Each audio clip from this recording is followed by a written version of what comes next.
Narito na ang mga pinakabalalaking balita sa One North Central Luzon ngayong Martes. Lalaki pinagsasaksak ng kinakasama ng umano'y kalaguyo nito matapos silang maaktuhang nagtatalik sa banyo ng kapitbahay. Panloloob ng mga umano'y miyembro ng Daga-Daga Gang sa isang sanglaan sa pool sa CCTV. Bagong silang na sanggol, inabandona sa kangkungan. At ang latest sa bumagsak na tulay sa Alcala, Cagayan, tutukan.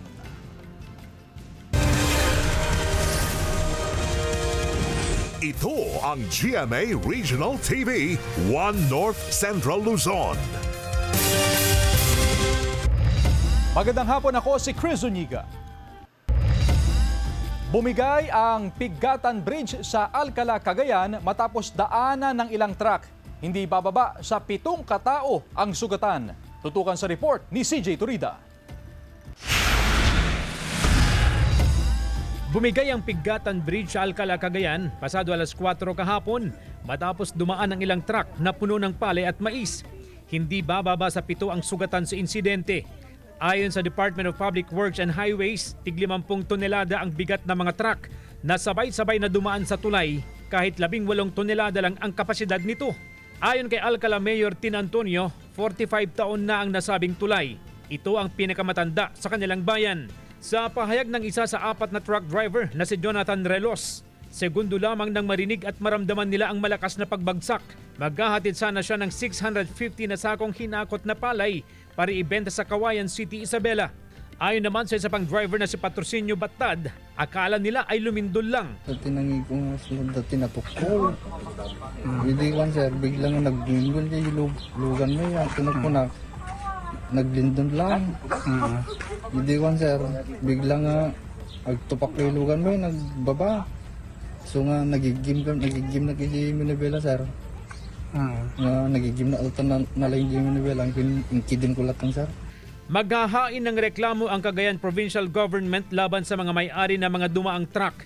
Umapela naman ang mga driver na kung maaari ay hayaang mahakot ang palay na kanilang dala at ilagay sa ibang truck para ibenta at hindi mabulok. Nagsasagawa na rin ng assessment ang DPWH para tukuyin ang mga susunod na hakbang.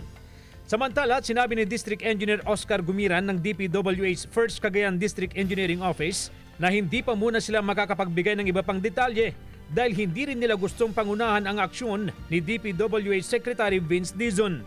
Anyway, nandyan na yung mga taga Bureau of Design natin galing ng Central Office. Kalalapag lang nila sa Tugigaraw. They will be coming here together with our Regional Director and I believe together with the Provincial Governor. So pupunta sila rito para mag-assess. Pagkatapos siguro ng assessment nila, saka kami makakapagbigay ng official information. Samantala, nagpatupad na ng rerouting plan ang lokal na pamahalaan ngayong hindi madaanan ang Pigatan Bridge. Ipinag-utos na rin ni Cagayan Governor Edgar Agdipay ang maigpit na pagsubaybay sa mga lumang tulay sa probinsya upang matiyak ang kaligtasan ng publiko at maiwasan ang parehong insidente. Hindi rin din niya sa DPWH na tiyakin ang mahigpit at malalimang investigasyon ukol sa insidente. CJ Torida, One North Central Luzon. Ating alamin ang latest na sitwasyon sa bumagsak na Pigatan Bridge sa Alcala, Cagayan. Mula sa probinsya ng Cagayan, makibalita tayo live kay Jasmine Gabriel Galban. Jasmine? Chris, sa mga oras nga nato tuloy-tuloy pa rin ang sinasagawang investigasyon ng DPWH kaugnay sa pagbagsak o pag-collapse ng Pigatan Bridge.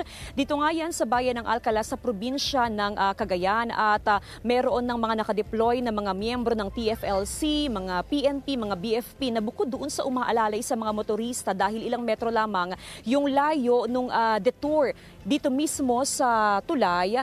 Kabilang din sa ginagawa ng mga otoridad ay binabantayan, Chris, yung mga mga residente, especially yung mga residente, Chris, na ang bahay ay tawid lamang ng tulay dahil may ilang mga residente, Chris, na kung saan ay pumupuslit para dumaan dito mismo sa tulay na ipinagbabawal dahil talagang delikado. Chris, ang ginagawa ng ilang residente, nagpapaalam sila doon sa mga nakabantay sa may bandang unahan ng tulay. Sinasabi na meron lamang sisilipin dito pero ang ginagawa nga ay dumadaan na pala. So sa may gilid sila ng tulay, dumadaan, Chris, sa may gilid yan at dito na sila umaakyat sa may mismong tulay at nakita nga ng ilan sa mga otoridad yung ginagawa kanina ng mga residente kung kaya't sila isinabihan at ngayon mahigpit na talaga ang otoridad na ipinagbabawal na yung mismong pagdaan dito mismo sa tulay. Actually, even yung pagsilip ng mga residente, yung tipong mga titingin lang dito sa may tulay ay ipinagbabawal na ng otoridad para matiyak na walang mga residente na dadaan sa tulay para lamang makadaan at makapunta doon sa kanilang ang mga bahay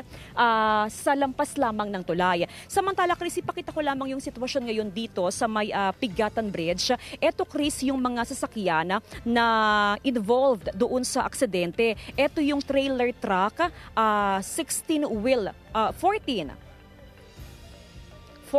wheel truck na kung saan ito yung mga naglalaman ng palay.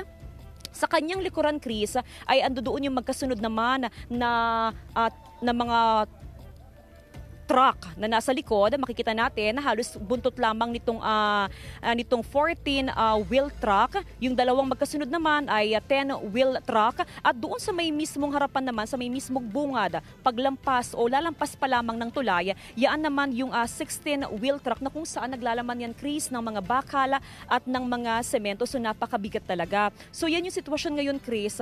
Bukod doon sa tulay na makikita natin dito, napakatindi ng damage, may mga malalaking mga crack o bitak doon sa mismong semento. Bukod dyan, Chris, makikita natin yung mismong yung beam, yung truss ng tulay ay talagang makikita natin nagkayupi-yupi. May mga railings dyan na talagang nasira na. Ganon katindi, Chris, yung epekto nga nung nangyaring aksidente dito nga mismo sa may Pigatan Bridge. Sa ngayon, Chris, tuloy-tuloy yung pagbabantay na ginagawa ng otoridad para matiyak nga na wala nang makakapunta rito at inaasahan nga ng mga residente na magtuloy-tuloy na sana ay masimulan na yung paggawa ng tulay dahil itinuturing nga itong Pigatan Bridge na critical bridge dahil ito lamang yung tulay na kumukonekta sa Tuguegarao City at maging sa mga bayan sa northern portion ng Cagayan at maging doon sa bayan ng Apari. Chris? Maraming salamat, Jasmine Gabriel Galban. Panluloob ng umano'y mga miyembro ng Daga-Daga Gang sa isang sanglaan sa Pampanga sa pool sa CCTV. Tutukan sa report ni Jewel Fernandez. Yan na sila. Sa kuha ng CCTV, makikita ang mga sospek na nanloob sa isang pawn shop sa Barangay Santo Niño, Guagua, Pampanga gabi nung Sabado. Nagmasid-masid muna ang mga ito sa kapinutol din ang mga linya ng CCTV. Kinaumagahan noong Linggo, magbubukas na sana ng shop ang may-ari nang bumulaga sa kanya ang bukas na vault at nagkalat na gamit sa opisina. Base sa paunang ulat, pumasok umano ang mga sospek sa pamamagitan ng pagbutas sa bahagi ng pader ng pawn shop. Nakita namin doon sa abandonadong building, doon sila dumaan. Ang sa likod kasi ng building na yan, sementeryo yun. Nakita nyo, talagang masukan. Tinangay ng mga sospek ang hindi pa matukoy na halaga ng pera at mga alahas. Naiwan sa pawn shop ang mga materyales na ginamit ng mga sospek sa pagnanakaw. Kumpleto po sila, ma'am. May jack, crowbar, acetylene. Lahat po ng pwedeng gamitin pang sira talaga nando sa kanila. At yun, binutas nila. Saktong isang tao lang po makakadaan. Nagulat nga po ako nung nakita ko yun. Galing pala sila talaga doon sa sementeryo. May nakuha din po kaming telescopic aluminum ladder. Patuloy naman ang sinasagawang investigasyon ng otoridad upang makuha ang posibleng mga fingerprint at iba pang CCTV footage upang matukoy ang pagkakakilanlan ng mga sospek. Tiniyak naman ng Pampanga Police Provincial Office na gagawin nila ang lahat para maisaayos ang seguridad sa lugar. Jewel Fernandez, One North Central Luzon. Inanunsyo na ng Pag-asa ang pagtatapos ng habagat season. Amihan season, kailan kaya idedeklara? Alamin sa report. Inanunsyo ng Pag-asa na opisyal nang nagtapos ang habagat season. Kasabay nito ang pagtatapos ng rainy season sa western sections ng Luzon at Visayas. Nasa transition period na ng northeast monsoon o amihan season na posibleng ideklara sa mga susunod na linggo. Ramdam na nga raw ang epekto ng northeast monsoon sa bansa ayon sa Pag-asa. Yung weather forecast po natin ngayon is northeasterly wind flow. Ibig sabihin, yung hangin na po yun na malamig ay nanggagaling na sa side area. Ang northeast monsoon o amihan ay ang malamig at tuyong hangin na nagmumula sa hilagang silangan, karaniwang mula sa Siberia at China at umaabot sa timog silangang Asya. Ang amihan ay nagdadala ng bahagya hanggang katamtamang pag-ulan at malamig na hangin na nag-aapekto sa silangang bahagi ng Pilipinas. Sa pagtaya ng Pag-asa, nasa 5 hanggang 9 na bagyo pa ang posibleng pumasok o maranasan sa Philippine Area of Responsibility simula Oktubre hanggang Disyembre o katapusan ng taon. 2 hanggang 4 na bagyo ang maaaring pumasok sa PAR ngayong buwan. 2 hanggang 3 bagyo sa Nobyembre at 1 hanggang 2 bagyo ang posibleng maranasan sa Disyembre. Pero sa dry and rainy forecast ng Pag-asa sa Pangasinan, mas marami ang araw na walang ulan. Maaraw man o maulan, may bagyo man o wala, lagi raw nagka-alerto ang PDRRMO. Laging nakalatag ang kanilang Operation Plan Bagyo at nasa green status ang lahat ng kanilang rescue equipment. Ibig sabihin, handang rumisponde sa anumang oras. Nagsasagawa rin ng pre-disaster risk assessment ang PDRRMO tuwing may bagyo at napag-uusapan ang kahandaan ng tanggapan.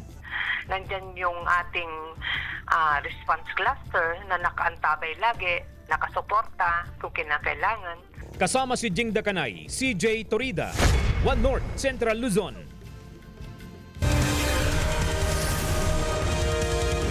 Ito ang GMA Regional TV, One North Central Luzon.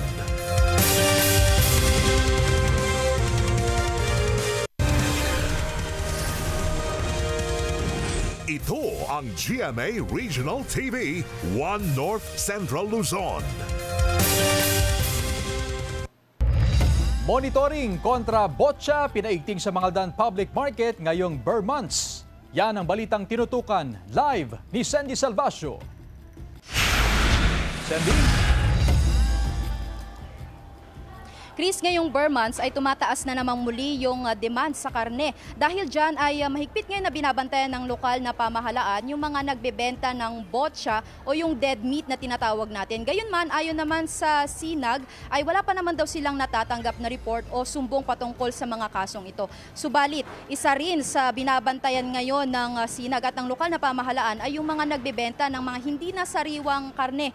Kaya naman patuloy pa rin ang pagbibigay ng paalala nitong LGU sa mga mamimili na siguraduhin nila na lagi nilang sinusuri yung mga binibili na karne at tiyakin na hindi pale o walang discoloration sa kulay nitong karne na kanilang binibili. Lalo pat pwede raw tayong makakuha ng sakit sa pagkain ng mga ito.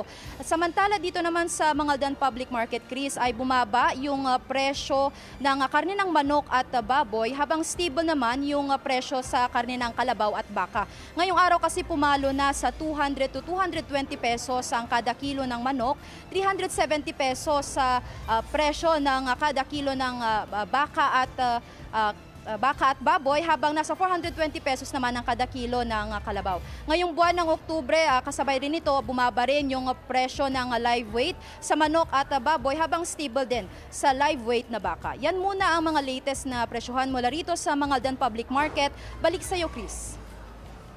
Maraming salamat, Sandy Salvacio. Ilang pumping station sa Dagupan City nalubog na rin sa baha. Narito ang report.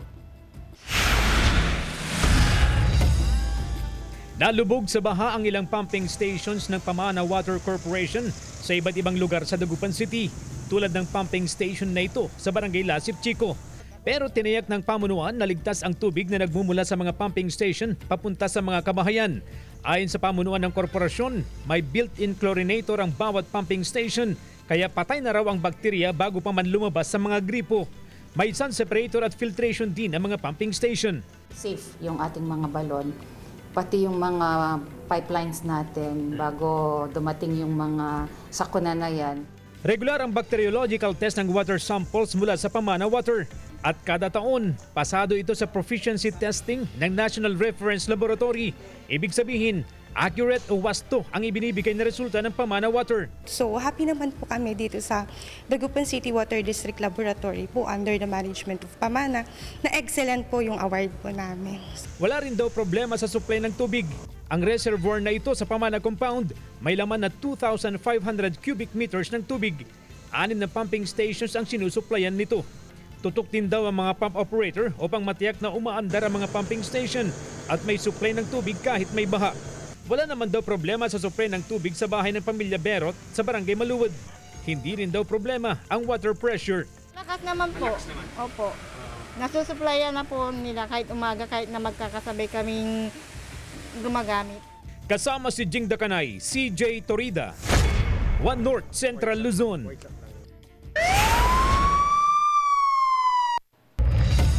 Patay ang 38 anyos na lalaki matapos pagsasaksakin sa barangay Manabong Sur, Bayambang, Pangasinan noong Huwebes. Base sa investigasyon ng pulisya, naaktuhan ng 44 anyos na sospek ang kanyang live-in partner at ang biktima na nagtatalik sa loob ng banyo ng kanilang kapitbahay. Dinala pa sa ospital ang biktima pero hindi na umabot ng buhay. Nagtago pa raw ang sospek matapos ang krimen pero natuntun din ng otoridad kalaunan. Hawak ang kutsilyong ginamit sa krimen. Maharap sa kaukulang kaso ang sospek na wala pang pahayag.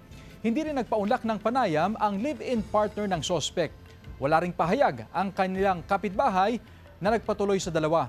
Sinisikap ng GMA Regional TV 1 North Central Luzon na makuna ng pahayag ang kaanak ng biktima.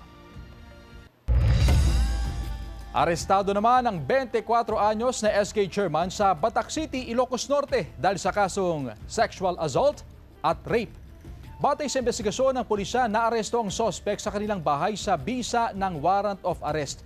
200,000 pesos ang inirekomenda ng korte na piyansa para sa pansamantalang paglaya ng akusado sa kasong sexual assault. Walang inirekomendang piyansa sa kasong rape. Wala pang pahayag ang akusado.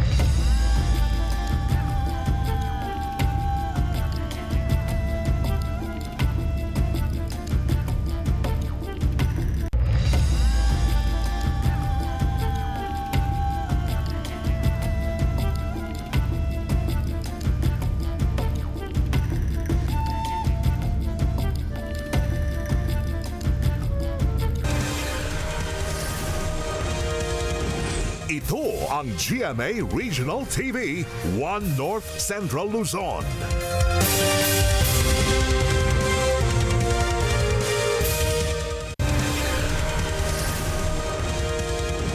Ito ang GMA Regional TV 1 North Central Luzon. Isang bagong silang na sanggol na lalaki ang natagpo ang inabandona sa isang kangkungan sa Macabebe, Pampanga. Nagtulong-tulong ang ilang residente sa pagsagip sa sanggol. Ayon sa ilang residente, ulo na lang ng sanggol ang nakalitaw nang makita nila sa abot tuhod na tubig sa kangkungan. Sa tulong ng barangay officials, dinala nila sa ospital ang sanggol. Inimbestigahan ng pulisya ang insidente at inaalam kung sino ang mga magulang ng bata. Ligtas na ang sanggol at nasa pangangalaga na ng Department of Social Welfare and Development o DSWD. 7.3 million pesos na halaga ng marijuana na kumpiska sa Kalinga. Yan at iba pang balita sa pagtutok ni Sandy Salvacio. Tinatayang nasa 7.3 milyong pisong halaga ng marijuana dried leaves ang nasamsam ng mga otoridad sa barangay Agbanawag, Tabuk City, Kalinga noong gabi ng Oktubre 3, 2025. Ayon sa PIDEA Cordillera, aabot sa 61 kilos ng marijuana ang narecover sa drug bust operation, kabilang ang 59 na marijuana bricks at 5 vacuum-sealed marijuana fruiting tops. Patuloy na tinutugis ng mga otoridad ang dalawang nakatakas na sospek. Timbog ang isang drug den operator at dalawa niyang kasama sa buy-bust operation ng PIDEA sa barangay Riz de Lis, Cabanatuan City, Nueva Ecija kahapon. Nakuha sa mga sospek ang 15 gramo ng hinihinalang shabu na nagkakahalaga ng mahigit 100,000 pesos. Mahaharap sa kaukulang kaso ang mga sospek na wala pang pahayag. Isang regional target list na drug personality ang arestado sa buy-bust operation sa Barangay Pulong, Maragul, sa Angeles City, Pampanga noong October 2. Nakuha mula sa 28 anyos na lalaking sospek ang 2 paketeng naglalaman ng hinihinalang shabu na nagkakahalaga ng 68,000 pesos. Nakuha rin sa sospek ang marked money na ginamit sa operasyon. Batay sa investigasyon ng otoridad, nitong Agosto sinimulang manmanan ang sospek. Mahaharap sa kaukulang kaso ang sospek na wala pang pahayag. Sandy Salvacio, One North, Central Luzon. Samantala, ilang paaralan sa Dagupan City ang lubog pa rin sa baha. Narito ang report. Malalim pa ang baha sa Juan L. Shapno Elementary School sa Barangay Lasip, Chico, Dagupan City. Hanggang binti ang lalim ng baha sa kanilang gym. Pero mas malalim pa raw sa school grounds. Matapos ang sunod-sunod na bagyo mula Mirasol hanggang Opong, ilang araw na suspendido ang klase ng mga mag-aaral. Nakabalik na sila sa paaralan noong Martes at nakapagklase ng 3 araw hanggang Huwebes. Pero muling sinuspende ang klase dahil sa bahang dulot ng nagdaang bagyong Paulo. Hanggang ngayon, hindi pa rin pumapasok ang mga mag-aaral. Kaya nagpapatupad ng modular learning sa mga bata. Dahil walang pasok, ginagamit ang paaralan bilang evacuation center. 6 na pamilya ang nananatili rito. Kung may natitira pa pong nag-evacuate po is lilipat po sa barangay kung may pasok na po. 2 linggo na ang mag-anak ni Joanna sa evacuation center. Abot daw hanggang dibdib ang antas ng baha sa kanilang bahay sa Purok 3. Kaya dinala na sa evacuation center ang ilan nilang gamit. Binitbit na rin po namin. Kaysa hindi magamit po sa bahay, baka maanod-an po, masira lang po. Mahigit 2 linggo na rin na hindi nakakauwi ang mag-anak ni Josie. Tinamaan ng araw ng sakit ang kanyang asawa. Kahapon lang po yan, sir, masakit po yung likod niya. Tapos kagabi na po, may sinat na rin po, may lagnat. Nakatutok ang health authority sa kalusugan ng mga evacuee. Nakabantay rin ng mga opisyal ng barangay, lalo na sa pangangailangan ng mga evacuee mula sa pagkain, tubig at gamot. Actually, yung nurse namin nandito palagi. Siya po ang nagmo-monitor doon, tapos yung mga BHW. Sila po ang pumitingin sa kanila. Tirik ang araw kanina pero sa bahaging ito ng Purok 3, pahirapan ang sitwasyon ng mga residente na lumulusong sa baha. Kasama si Jing Dakanay, CJ Torida, One North, Central Luzon. Arestado ang isang lalaki sa pagbebenta ng iba't ibang wildlife species nang walang kaukulang permit sa Purok 7, Barangay Santo Niño, Plaridel, Bulacan noong Huwebes. Sa isinagawang operasyon ng CIDG Bulacan, katuwang ang PNP at DENR, nakilalang sospek na si alias Boyet. Nakuha sa kanya ang ilang parot, kakati, mga bird cage at marked money na ginamit sa entrapment operation. Tinatayang nasa 72,000 pesos ang kabuang halaga ng mga nasamsam na ibon at kagamitan. Naharap ngayon ang sospek sa kasong paglabag sa Republic Act 9147 o ang Wildlife Resources Conservation and Protection Act. Patuloy ang paalala ng mga otoridad sa publiko na huwag tangkilikin ang ilegal na bentahan ng wildlife species.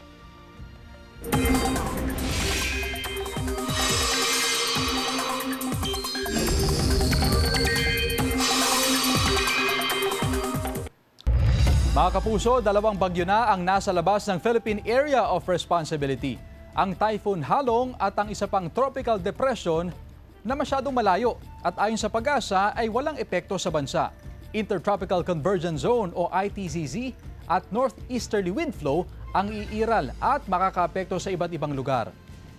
Idineklara na rin ng Pag-asa ang pagtatapos ng habagat season ngayong araw. At base sa datos ng Metro Weather, may mga kalat-kalat na ulan sa Northern at Central Luzon. Malalakas ang ulan sa ilang probinsya at posible rin ang pag-ulan sa iba pang bahagi ng bansa. Present at ex-cast members ng Bubble Gang nag-reunion sa 30th anniversary show nito. Silipin sa report.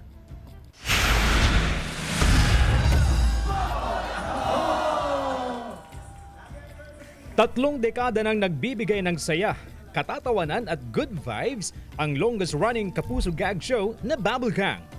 Full of fun and surprises ang 30th anniversary show ng BG30, Batang Bubble Ako.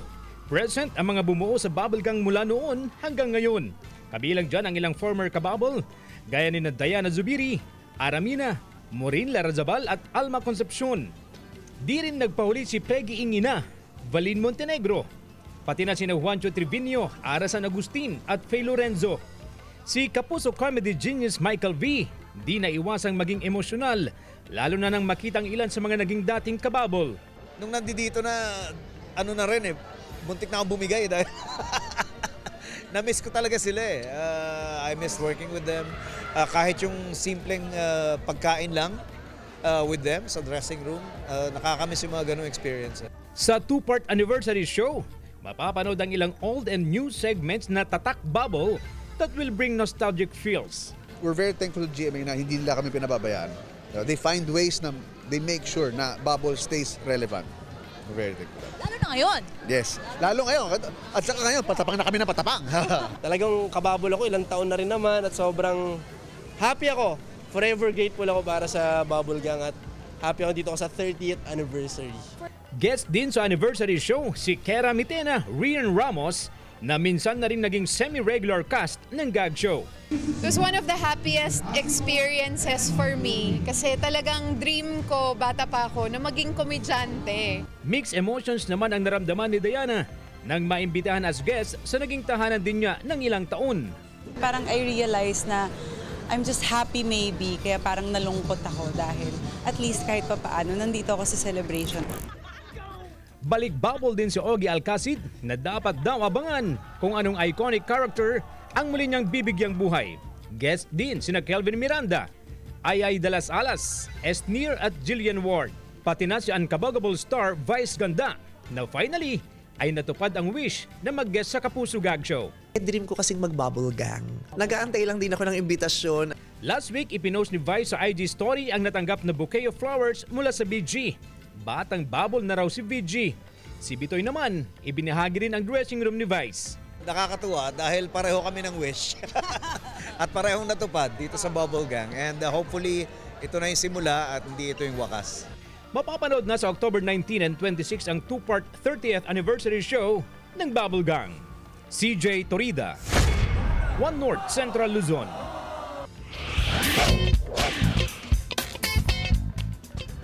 Makukulay at iba't ibang uri ng kakanin na may cheese toppings at gatas, patok sa Kalasyaw, Pangasinan.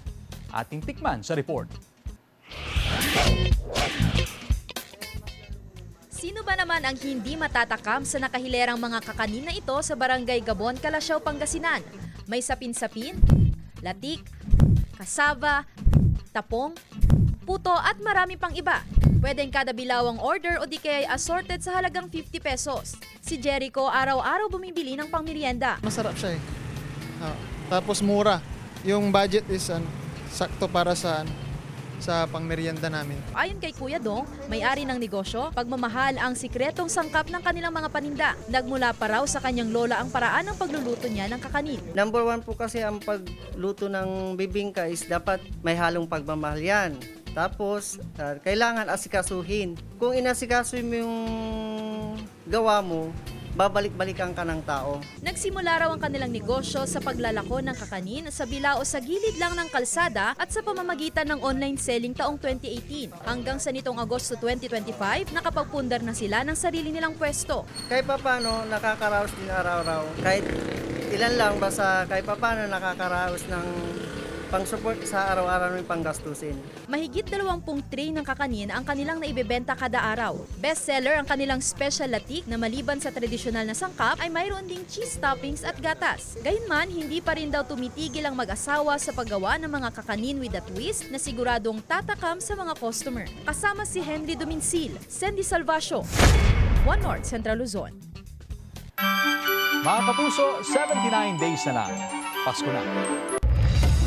Samantala, mapapanood niyo po ang episode na ito at iba pang pinakahuling lokal na balita sa official website ng GMA Regional TV, www.gmaregionaltv.com. Pwede rin kayo bumisita sa aming official YouTube channel, GMA Regional TV, at i-click ang subscribe button para sa pinaka-mainit na balita mula sa mga rehiyon. Nais din naming pasalamatan ang mga kapuso sa Hilaga at Gitnang Luzon, maging ang mga kapuso natin abroad. Dahil sa GMA Regional TV, local news matters. At yan ang mga pinakamalaki at pinakahuling balita sa Hilaga at Gitnang Luzon. Maraming salamat sa pagsama sa amin pati na ang mga kapuso sa ibang bansa na tumutok sa mga balita sa rehiyon.